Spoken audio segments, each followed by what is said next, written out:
예, 본문 1절에 보면 그동안에 물이 수만 명이 모여 서로 밟힐 만큼 되었더니 이렇게 말씀하고 있어요.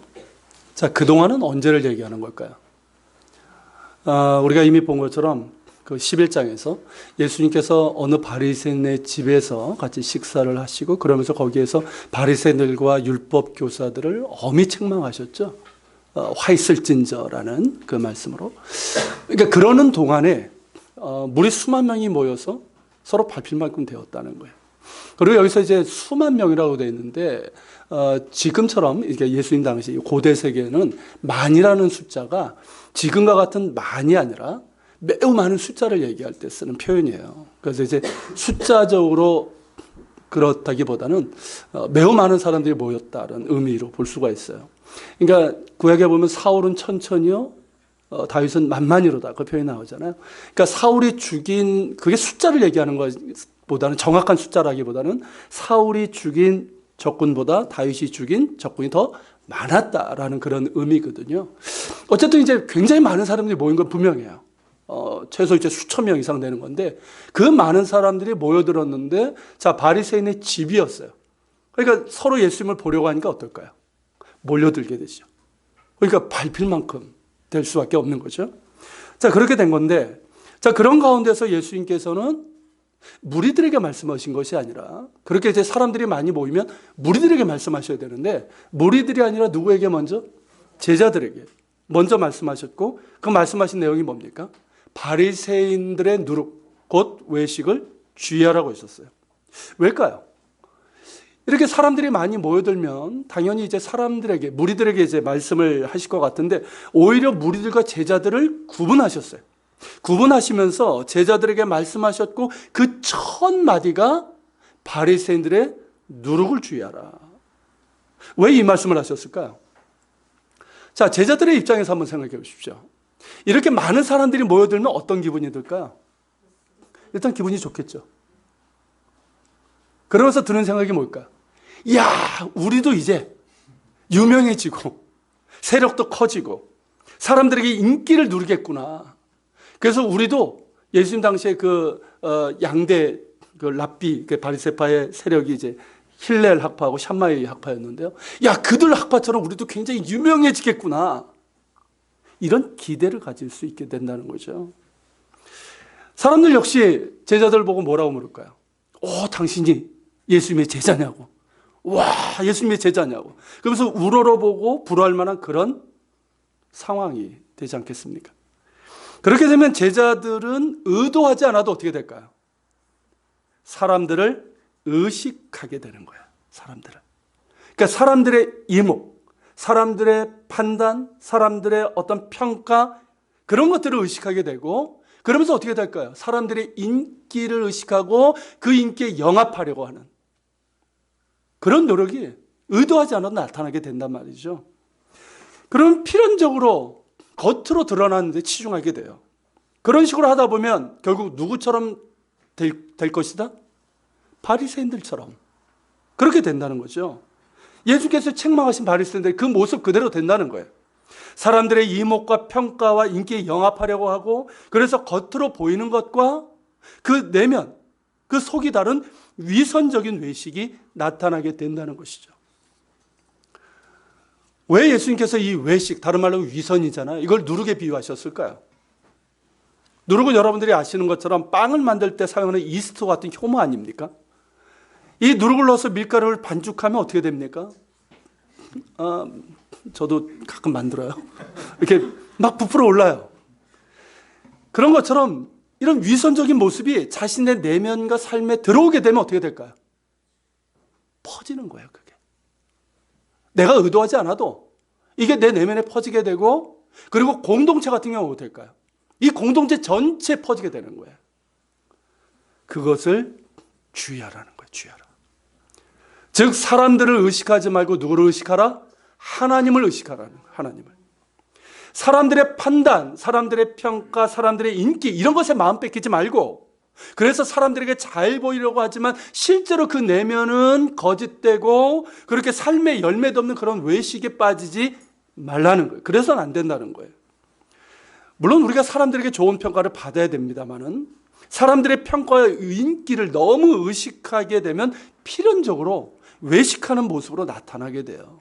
그리고 그것은 누룩과 같아서 우리 안에 그리고 공동체 안에 퍼지게 됩니다. 우리가 정말 바라고 의식해야 될 분은 누굽니까? 하나님이에요. 이것을 잊지 말라는 거예요. 지난 시간 말씀드린 것처럼 하나님을 의식하는 사람들이 되어야 합니다. 하나님 보시기에 내가 어떠한지를 의식해야 되는 거예요. 사람들이 보기에 내가 어떠한지가 중요한 것이 아니라 하나님 보시기에 내가 어떠한가, 이거를 의식해야 되고, 그리고 하나님 보시기에 합당한 사람이 되고자 하는 노력, 그런 사모함, 그리고 하나님을 기쁘시게 할 수 있는 그런 사람이 되고자 하는 그런 사모함과 그런 노력이 있어야 된다는 거죠. 우리는 완전하지 않고 실수가 많은 사람들입니다. 그렇지만 우리가 하나님을 의식하고 하나님 보시기에 합당한 사람이 되고자 노력할 때 우리는 바리새인의 누룩, 이 외식에 빠지지 않고 점차 조금씩이라도 우리의 행위와 내면이 같은 진실한 사람이 될 수 있습니다. 그럴 때 사람들에게도 어떻게 될까요? 저 사람은 진짜 신실한 그리스도냐, 이런 평가를 받을 수 있게 되는 거예요. 다시 한번 말씀드리지만 하나님을 의식하는 삶을 살아가십시오. 하나님을 의식하면서 포함되어 하나님 앞에서의 삶을 살아갈 수 있는 우리가 될 수 있기를 바랍니다. 자, 이렇게 예수님의 말씀을 보면요, 세 부류의 사람들로 구분이 되는 거예요. 무리들과 그리고 바리새인과 같은 종교인들, 그리고 제자, 이렇게 세 부류의 사람들로 나눌 수가 있어요. 예수님께서 이 바리새인들과 무리들을 구분하셔서 제자들에게 말씀하신 이유가 분명한 거예요. 뭐냐 하면 우리가 이제 바리새인들 같은 건 어떤 겁니까? 그들의 누룩, 외식을 주의하라고 하시면서 그들의 길을 따르지 말라는 거죠. 쉽게 얘기하면 종교인의 길을 가지 말라는 거예요. 종교인이 뭡니까, 여러분? 겉으로 보면 굉장히 종교적이에요. 무언가 어떤 신앙적인 어떤 모습이 있어요. 경건의 모습이 있죠, 쉽게 얘기하면. 근데 그 안에는 뭐가 없습니까? 경건의 모습은 있지만 경건의 능력은 없어요. 열매는 없어요. 그게 종교인의 모습이에요. 그 길을 가지 말라는 거예요. 따르지 말라는 거예요. 그리고 무리와 제자를 구분하신 이유는 뭘까요? 무리의 특징을 보면 알 수 있는데요. 자, 무리들은 이 많은 사람들, 수많은 이 사람들, 왜 예수님께 모여들었을까요? 왜? 일단은 호기심 때문일 수 있고, 지금 어때요? 구경거리가 났잖아요. 그 쟁쟁한 바리새인들, 그 율법교사들, 이 사람들 어떻게 건듭니까? 근데 예수님께서 이 사람들을 활슬진자하면서 호되게 책망하시니까 어때요? 이거 구경거리예요. 그렇지 않겠습니까, 여러분? 얼마나 재밌는 구경거리예요. 이것 때문에 온 사람들도 있을 거예요. 그리고 이미 예수님께서 행하신 많은 이적들, 그 이적들 때문에 표적을 보기 위해서 온 사람도 있을 것이고, 근데 예수님이 이미 탁월한 랍비로 소문이 나 있으니까 예수님에게서 어떤 지혜를 듣기 위해서 그렇게 온 사람들도 있었을 거예요. 물론 그들 중에는 정말 진실하고 순수한 마음으로 정말 그런 믿음으로 예수님께 온 사람들도 있겠지만 상당수는 호기심으로 구경거리로 왔거나 표적을 보기 위해서 왔을 거예요. 그렇다면 무리의 관심은 어디에 가 있을까요? 늘 표적에 가 있어요. 표적. 예수님께서 놀라운 이적을 행하시면 두 손을 들고 할렐루야 열광하지만 언제 등을 돌릴지 모르는 사람들입니다. 실제로 여러분, 예수님께서 오병이어를 행하신 후에 무리들이 어땠습니까? 예수님을 왕으로 모시려고 했어요. 그렇게 열광하면서. 그리고 예수님께서 예루살렘에 입성하실 때도 자기들의 옷을 벗고 호산나 호산나 열광했던 사람들이 무리였어요. 그런데 이들은 예수님께서 나를 따르려거든, 자기를 부인하고 자기 십자가를 지고 나를 따를지니라, 그 제자들을 말씀하셨을 때 어땠습니까? 부담되니까 다 떠났어요. 또 예수님께서 무기력하게 십자가를 지고 가셨을 때 대부분 등을 돌렸고, 심지어 십자가에 못 박으러 했던 사람들이에요. 이것이 무리의 특징이라 할 수 있어요. 여러분, 예수님의 관심은 제자들에게 있으셨습니다. 물론 모여든 무리들도 예수님을 사랑하셨고 그들에게도 하나님 나라의 복음을 전하셨지만, 예수님께서 정말 원하신 건 뭐냐면 하나님 나라의 복음을 듣고 예수님을 따르는 제자가 되는 거예요. 그저 호기심에 오고 표적을 보기 위해서 오고 지식을 얻기 위해서 계속해서 그렇게 따르는 무리로 남아있는 것이 아니라 예수님을 나의 주님으로 믿고 그러면서 진실된 마음으로 따르는 제자들이 되는 것. 이것을 예수님께서 원하시고 계셨습니다. 우리에게도 그렇죠. 제가 이미 여러 번 말씀드렸지만 예수님께서 우리를 택하시고 부르신 이유는 뭘까요? 그저 무리가 되라고 하는 걸까요? 여전히 무언가 표적만을 구하면서 무언가 지식을 얻기 위해서 그런 무리가 되라고 하는 걸까요? 아니에요. 제자가 되라는 거예요. 제자가 되라. 혹은 예수님께서 우리를 부르신 이유가 이 바리새인과 같은 겉으로는 그럴듯한데 속에는 알맹이가 없는 그런 종교인들하고 우리를 부르신 걸까요? 아니란 말이죠. 정말 예수님을 닮은 진실된 제자가 되라. 이게 예수님께서 우리를 부르신 이유입니다. 그렇게 예수님의 관심은 우리가 주님의 제자가 되는 데 있어요. 여러분들은 어떠하십니까? 자, 교회도 다니고, 자, 예배도 드리고, 또 나름대로 봉사도 하고, 말씀도 지금 듣고 계시는데, 여러분들의 관심은 어디에 있습니까? 여러분들의 관심은 예수님의 관심처럼 주님의 제자가 되는 데 있기를 바랍니다. 지금 여러분들의 상태나 신앙의 정도는 중요하지 않아요. 어떤 분들은 지금의 내 상태를 보면서, 혹은 나는 아직 신앙의 연수가 어린데, 이러면서 나하고 상관없는 것으로, 제자가 되는 것은 나와 상관없는 것으로 생각하겠지만 그렇지 않아요. 모든 사람들을 예수님께서는 제자로 부르셨다는 이 사실을 기억하시길 바랍니다. 문제는 나를 제자로 부르셨다는 이 부르심의 인식이에요. 이 인식이 있느냐는 거예요. 그저 교회에 그냥 다니는, 뭔가를 얻기 위해서 다니는 무리인가, 아니면 종교인의 그런 모습이 아니라 정말 주님께서 나를 제자로 부르셨다는 이 인식, 이게 소명의식이라고 하는 거예요. 이 인식이 있느냐는 것이고, 실제로 내가 예수님의 제자로 성장하고 싶다, 예수님을 닮은 제자로 성장하고 싶다는 이런 열망이 있는가, 이게 중요한 거예요. 지금 한국교회 상황을 보면 더욱더 그러하지 않습니까? 표적만을 구하고, 표적이 뭡니까 여러분? 축복이잖아요. 그저 이런 표적만을 구하고 진실된 마음으로 주님을 따르는 삶의 무리가 없는 이런 무리들이 양산되고 있고, 아는 것은 많고 말은 잘하는 것 같은데 정작 그 내면과 실제의 변화와 성숙이 없는 종교인들을 양산하고 있는 지금 한국교회 현실이잖아요.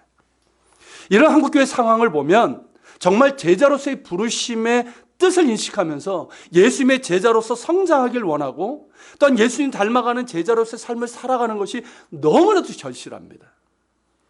우리에게 정말 필요한 것은 나를 제자로 부르셨다는 부르심의 인식이고, 정말 예수님을 닮은 제자로 성장하고 싶다는 열망입니다. 이것이 중요합니다. 부르심의 인식, 다른 말로 하면 소명의식인데요. 이 소명의식이 분명히 길을 잃지 않아요.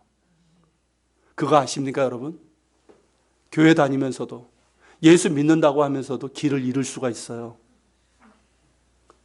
내가 정말 뭘 믿는지, 누구를 믿는지 모를 수가 있어요. 길을 잃는 거예요, 그게. 여러분, 나를 부르심에 대한 소명의식이 분명해야지 길을 잃지 않아요. 소명의식이 분명할 때 나를 제자로 부르신 그 길을 향해서 내가 나아갈 수 있는 거예요. 내가 예수님 닮은 제자로 성장하고 싶다는 원함이 있어야지 변화할 수 있는 거예요. 내 안에 원함이 없는데 어떻게 변합니까? 그러면 어떻게 됩니까? 내가 듣고 싶은 말만 듣길 원하는 거예요. 그런 것들만 들려요, 실제로. 변화가 일어나지 않아요. 내 안에 정말 예수님을 닮은 제자로 변화하고 싶다는, 성장하고 싶다는 열망이 있을 때 그 열망 위에 성령께서 임하시고 말씀이 역사하시는 겁니다. 제가 20대 초반에 예수님을 다시 인격적으로 뜨겁게 만난 후에 줄곧 했던 기도가 있었어요. 내가 원하나이다. 이 기도였어요. 내가 원하나이다. 이 기도를 제가 7년 동안을 계속 했었습니다. 뭘 원한다는 걸까요? 뭐 그렇게 원하는 걸까요? 하나님께 쓰임받기를 원합니다. 무리들이 구한 것처럼, 사실은 뭔지 아세요? 무리들이 구한 것처럼 하나님 제 삶에 표적을 주십시오.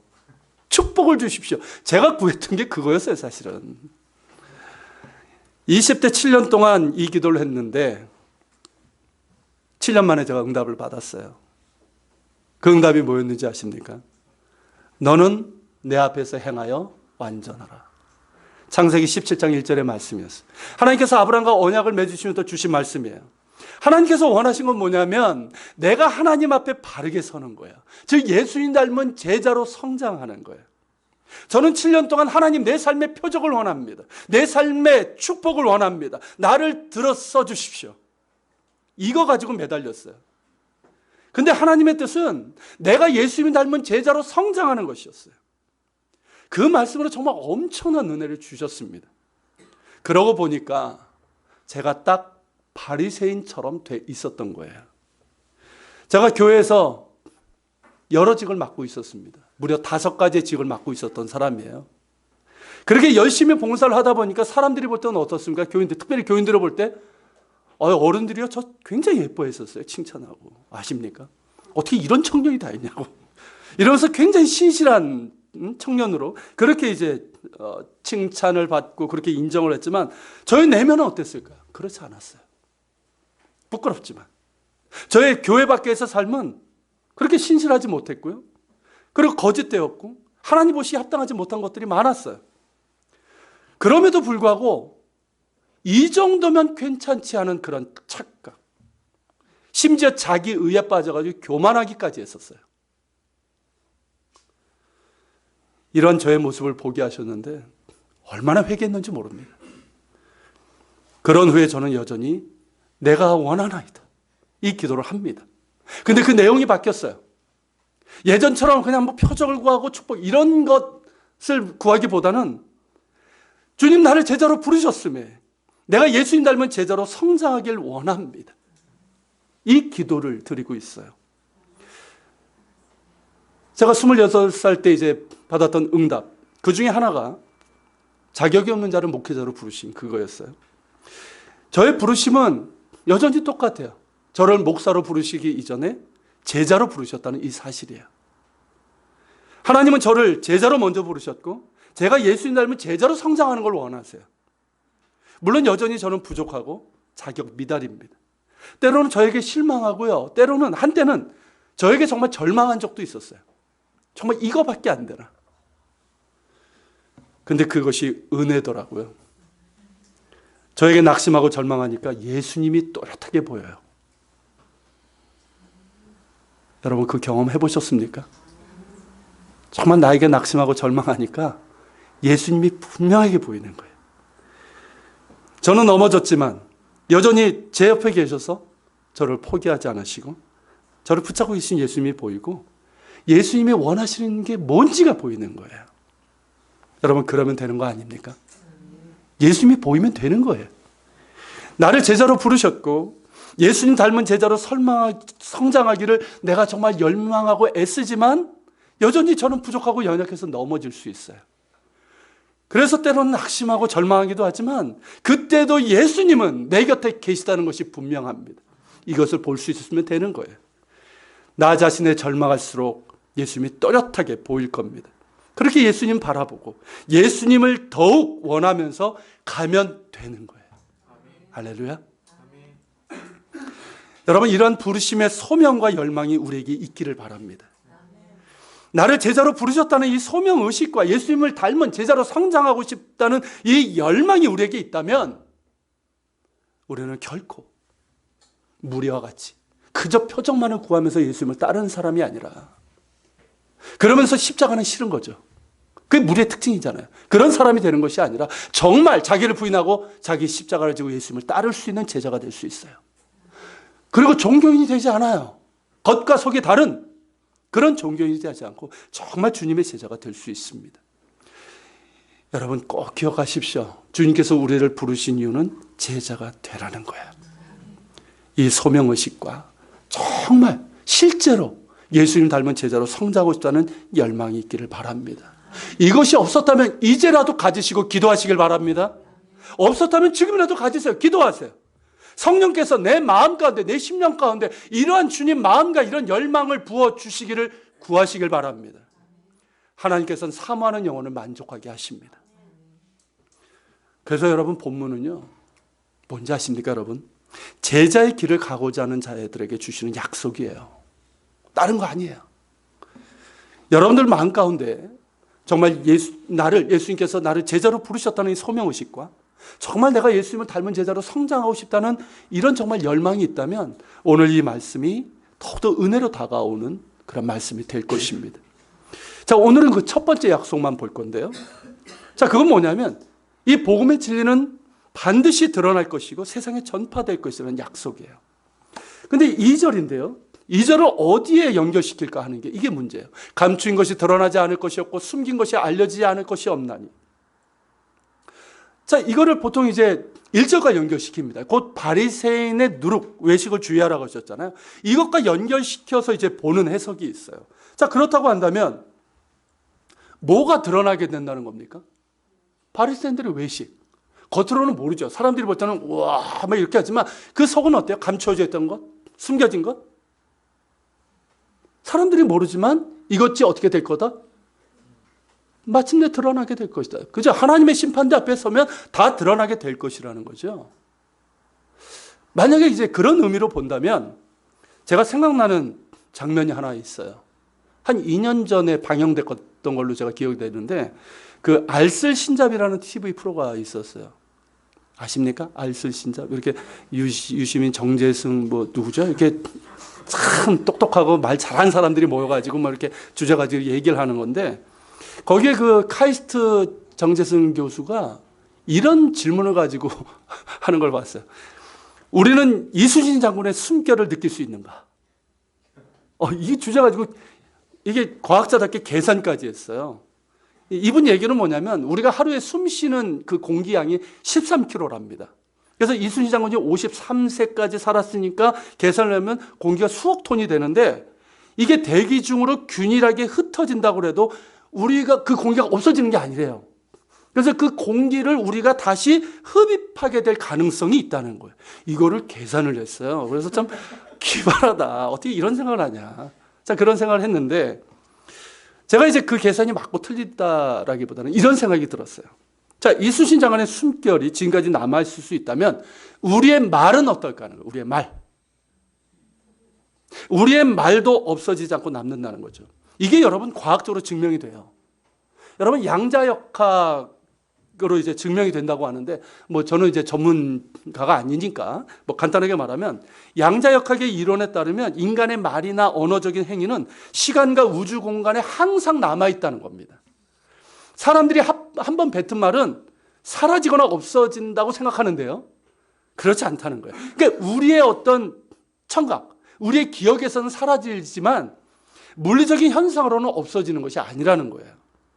그리고 무엇보다 하나님 앞에 서게 될 때 우리의 신앙과 행위는 물론 우리가 했던 모든 말들이 모두 드러나게 될 것입니다. 우리 자신을 잊어버릴 수 있지만 다 드러나게 될 거예요. 그게 여러분 히브리서 이 성경에서 이렇게 나오고 있어요. 같이 읽어볼까요? 지으신 것이 하나도 그 앞에 나타나지 않음이 없고 우리의 결산을 받으시니 눈앞에 만물이 벌거벗은 것 같이 드러나리라. 우리의 결산을 받으시 뭡니까? 우리가 하나님의 심판 앞에 서게 될 때 모든 것이 다 드러나게 된다는 거죠. 우리의 말까지도. 여러분 요한계시록 20장 12절도 마찬가지예요. 읽겠습니다. 또 내가 보니 죽은 자들이 큰 자나 작은 자나 그 보좌 앞에 서 있는데 책들이 펴 있고 또 다른 책이 펴 있으니 곧 생명책이라. 죽은 자들이 자기 행위를 따라 책들에 기록된 대로 심판을 받으니. 보십시오 여러분. 하나님 앞에 서게 될 때, 하나님의 심판대 앞에 서게 될 때 우리의 신앙과 말과 행위 그 모든 것들이 다 드러나게 될 것이고 그에 따라 심판을 받게 될 것이라는 거예요. 어떻습니까 여러분? 두렵지 않나요? 나는 네가 지난 여름에 한 일을 알고 있어. 뭐 그런 것도 있지만 모든 것들이 다 드러나게 돼. 이걸 생각하면 두려울 수 있겠지만요. 두려워하기보다는 이건 두려움의 대상이 아니에요. 우리의 말과 행위가 거짓됨이 없이 진실할 수 있기를 구하고 노력하라는 거예요. 그렇게 될 수 있기를 바랍니다. 여러분 말에 실수가 없는 사람은 없어요. 그 행위에 실수가 없는 사람은 없어요. 그렇지만 나의 말과 행위가 주님 보시기에 합당한 말이 되고 주님 보시기에 정말 주님 닮아가는 그런 삶이 될 수 있도록 그런 열망을 가지고 노력할 수 있는 우리가 될 수 있길 바랍니다. 중요한 것은 그거예요. 우리 안에 그런 원함이 있는 거예요. 원함이. 그런 열망이 있는가? 그런 소망이 있는가 하는 거예요. 그 원함이 그 소망이 있기를 바랍니다. 사도 요한은 이렇게 말합니다. 같이 읽겠습니다. 주를 향하여 이 소망을 가진 자마다 그의 깨끗하신과 같이 자기를 깨끗하게 하느니라. 자, 요한이 말한 소망이 뭡니까? 그가 나타나면.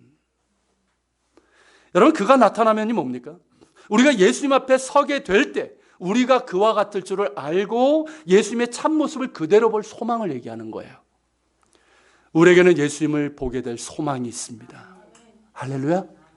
정말 우리가 사랑하는 예수님을 다시 정말 우리가 눈으로 보게 될 그 소망이 있단 말이에요. 여러분, 나를 사랑하시는 예수님을 만나게 될 소망이 있어요. 이 소망이 있기 때문에 그의 깨끗하신과 같이 나를 깨끗하게 하는 거예요. 즉 우리의 마음과 말과 행위에 있어서 예수님 닮은 제자가 되기를 사모하고 그렇게 살아가려고 노력한다는 거죠. 이것이 예수님께 대한 소망을 가진 자의 모습입니다. 이 소망이 있기를 바랍니다. 우리가 나이가 들고 신앙연수가 많아질수록 이 소망이 더욱더 뜨거워지고 구체적인 열매들이 맺어지기를 축복합니다.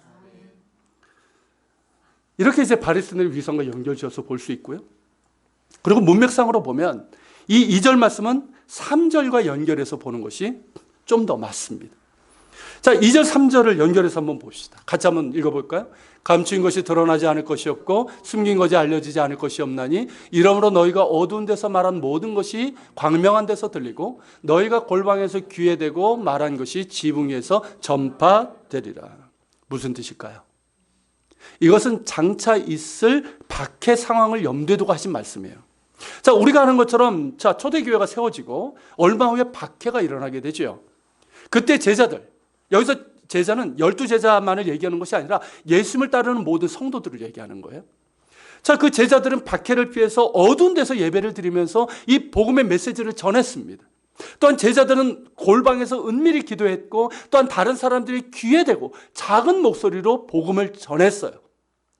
그러나 그 복음은 마침내 광명한 데서 들리고 지붕 위에서 전파되게 됩니다.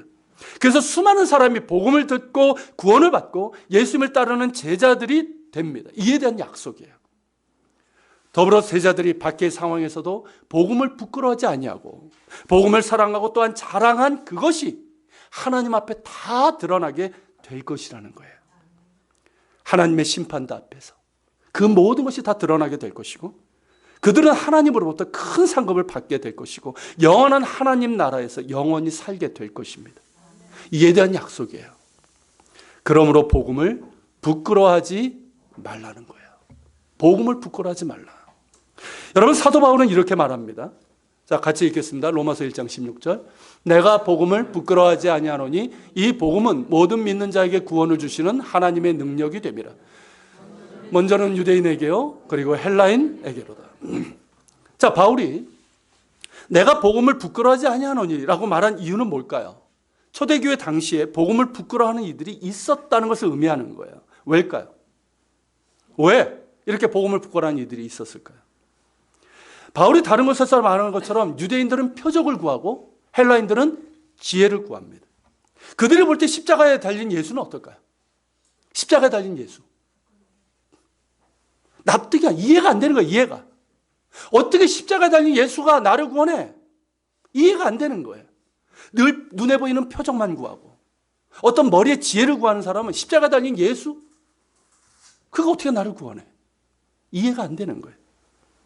어리석어 보이죠. 마음에 안 들어요.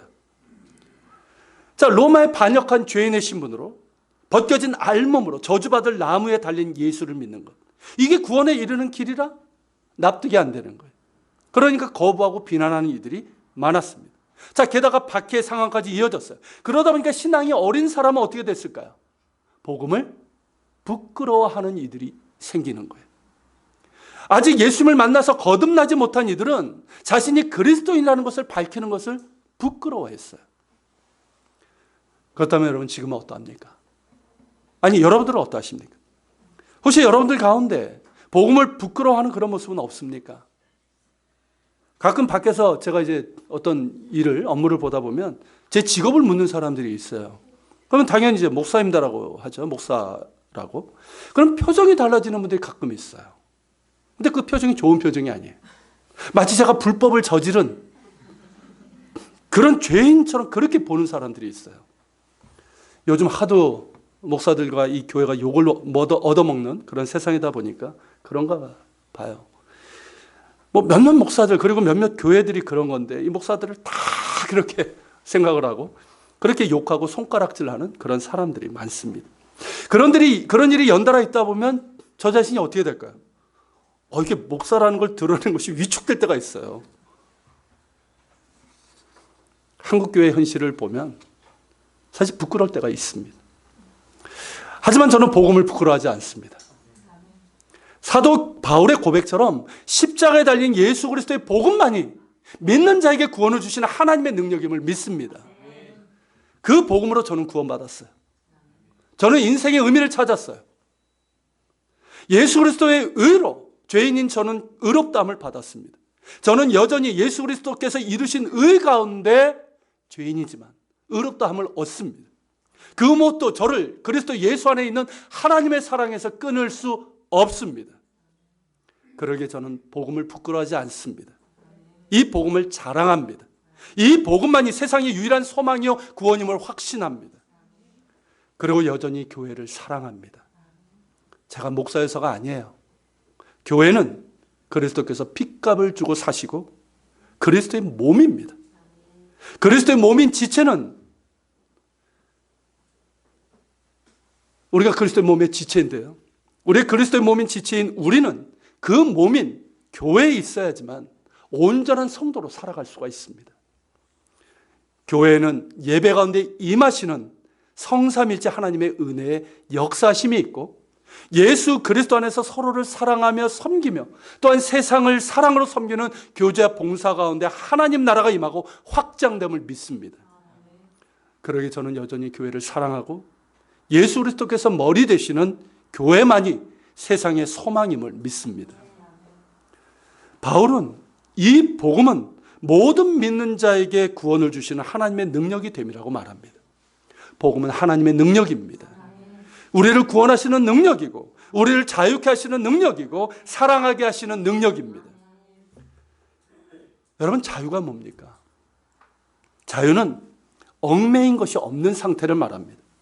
우리에게는 얽매인 것이 너무나 많아요. 그죠? 가장 큰 게 돈이죠.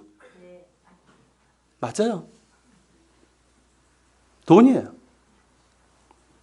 성공, 출세, 체면, 미움, 사랑이란 이름의 집착, 근심, 걱정, 두려움. 우리를 얽매는 것이 얼마나 많은지 모릅니다. 이런 것들이 얽매인 인생, 하루도 편할 날이 없어요. 이걸 해보려면 저게 걸리고 저렇게 해보려면 이게 걸려요. 그러나 여러분, 복음의 능력을 체험하고 나면 삶이 달라져요. 여러분, 사도 바울이 이렇게 말합니다. 같이 읽겠습니다. 속이는 자 같으나 참되고 무명한 자 같으나 유명한 자요, 죽은 자 같으나 보라 우리가 살고, 징계를 받은 자 같으나 죽임을 당하지 아니하고, 근심하는 자 같으나 항상 기뻐하고, 가난한 자 같으나 많은 사람을 부유하게 하고, 아무것도 없는 자 같으나 모든 것을 가진 자로다. 할렐루야. 여러분, 이것이 복음의 능력이에요. 우리를 얽매이던 모든 것들로부터 자유하게 되는 능력을 받았다는 거예요. 왜 그렇습니까, 여러분? 우리는 오직 예수 그리스도께만 매여 있기 때문에 그래요. 구원은 그런 거예요. 거듭남이 그거예요. 우리를 얽어매던 모든 것에서부터 그리스도께서 끊어주셨단 말이죠. 그거를 인정하면서 내가 오직 예수께만 묶이는 거예요. 그 어떤 것도 나를 묶을 수 없습니다. 나는 예수께만 묶여있는 사람이에요. 예수께만 묶여있기 때문에 자유할 수 있는 능력. 여러분, 이것이 복음의 능력입니다. 어떤 복음의 능력을 체험한 사람들은 다른 사람에 대한 미움과 의심을 버리고 사랑을 선택할 수 있는 용기와 힘을 갖게 되는 거예요. 여러분, 우리가 누군가를 미워하고 용서하고 사랑하는 것, 이것도 내가 선택하는 거예요. 그 상처 때문에 미워지지만 결국은 내가 선택하는 거예요. 근데 우리는 선택할 수 있는 힘이 없어요. 용기가 없어요. 애초에 없어요. 애초에. 그저 내게 잘해주는 사람, 내 마음에 주는 사람만 이렇게 사랑할 따름이지 우리 안에는 없어요. 근데 여러분, 복음의 능력은 뭡니까? 하나님께서 나를 용서하신 것처럼 나도 저 사람을 용서하겠다는 용기예요. 내가 저 사람을 사랑하겠다는 선택이에요. 그 용기와 힘이 바로 복음의 능력이에요. 여러분, 예수님은 당신을 하나님의 아들 아닙니까? 자기 백성을 위해서 오신 왕이에요. 그분은 십자가에 못 박는 이들을 용서해달라고 기도하셨습니다. 또 그 사랑의 능력으로 스데반 역시 자신에게 증오의 돌을 던지는 그 폭도들 향해서 주님, 저들이 하는 일을 알지 못합니다. 용서해달라고 그렇게 기도를 했어요. 여러분, 예수 그리스도의 복음은 죄인을 용서하시고 사랑하시는 하나님의 능력입니다. 이 복음의 능력을 소유한 사람은 용서할 수 있어요. 할렐루야. 이게 복음의 능력이에요. 용서를 선택하고 사랑을 선택할 수 있는 용기와 힘을 얻게 됩니다. 여러분, 생각해 보십시오. 그 죄로 진노의 이 심판을 피할 수 없는 나를 구원하시는 하나님의 능력이에요. 그리고 나를 용서하시는 하나님 외에는 나를 어떤 것도 얽맬 수 없다는, 나는 예수께만 매여 있다는 이 자유예요. 그리고 나를 용서하시는 하나님의 사랑 안에서 나도 용서하고 사랑을 선택할 수 있는 이 용기와 힘. 여러분, 이것보다 강력한 힘이 어디 있습니까? 이것보다 소중한 게 어디 있어요? 여러분, 이게 복음이에요. 이게 복음의 능력이에요. 예수 그리스도의 복음을 진정으로 영접한 이들은 이 능력을 선물로 받습니다. 이런 복음의 능력을 체험한 사람은 복음을 부끄러워하지 않습니다. 세상이 뭐라 하든 이 복음의 능력 안에서 진실을 행하고 진리의 빛을 발하며 사는 거예요. 이 복음을 자랑하며 이 복음을 세상에 전하는 자로 살아가게 되는 거예요. 이 복음을 위해서 내 모든 것을 드릴 수 있는 거예요. 이게 복음이에요, 여러분. 여러분, 복음을 부끄러워하지 마십시오. 지금의 한국교회의 현실을 보면 부끄럽지만 그것은 여러분 우리의 죄의 결과예요. 다른 사람 욕할 거 없어요. 그런 목사들, 교회들 욕할 거 없어요. 내 죄의 결과예요. 교회의 머리신 예수님을 거부하고 인간이 머리 되고 주님의 뜻이 아니라 인간의 탐욕과 만몬이라는 우상을 따른 죄의 결과일 뿐이에요. 그렇기 때문에 여러분, 아파해야 되고 한 마음으로 회개해야 되고 주님의 용서와 긍휼을 구해야 됩니다. 그리고 이럴 때일수록 더욱더 교회를 사랑해야 됩니다. 더욱 복음을 사랑해야 됩니다. 더욱 복음을 자랑해야 됩니다. 여전히 예수 그리스도의 복음만이 구원의 능력이기 때문입니다. 여전히 예수 그리스도의 복음만이 세상의 소망이기 때문입니다. 그리고 예수 그리스도의 복음만이 교회를 살리는 능력이고 교회를 교회되게 하는 능력이기 때문입니다. 우리가 다시 복음을 붙들고 복음을 사랑하고 복음을 자랑하며 무엇보다 복음대로 살고자 한다면 예수님께서 말씀하신 것처럼 우리가 말한 모든 것들이 광명한 데서 들리고 지붕 위에서 전파될 것입니다. 즉 다시금 교회를 통해서 예수 그리스도의 복음이, 이 복음의 진리가 세상의 빛으로 전해지고 우리의 불순종과 탐욕으로 감추어진 이 진리가 밝히 드러나게 될 것입니다. 그리스도의 제자로 부르심을 받은 우리는 우리를 구원하시는 하나님의 능력인 복음을 자랑하는 자들입니다. 그 복음대로 살아가는 자들입니다. 그럴 때 우리를 통해서 예수 그리스도의 복음이 광명한 데서 들리고 온 세상에 전파될 것입니다. 그리고 우리가 복음을 사랑하고 자랑하고 그 복음대로 살아간 그것이 하나님 앞에서 밝게 드러나게 될 거예요. 우리는 언제인지 모르지만 하나님 앞에 서게 될 겁니다. 그 심판 앞에 서게 될 거예요. 그때 우리의 실수한 부분들도 드러나겠죠. 우리의 불순종한 모습도 드러나겠죠.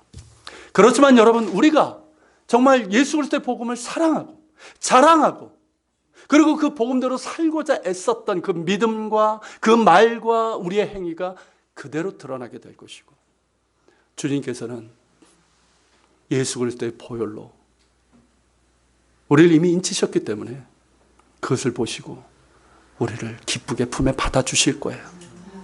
잘하였도다 충성된 종아, 잘하였도다 내 아들 내 딸아, 그렇게 칭찬하시고 상급을 주시고 우리는 영원한 하나님 나라에서 주님과 함께 복락을 누리게 될 것입니다. 같이 기도합시다. 오늘 말씀을 기억하면서 기도합시다. 주님,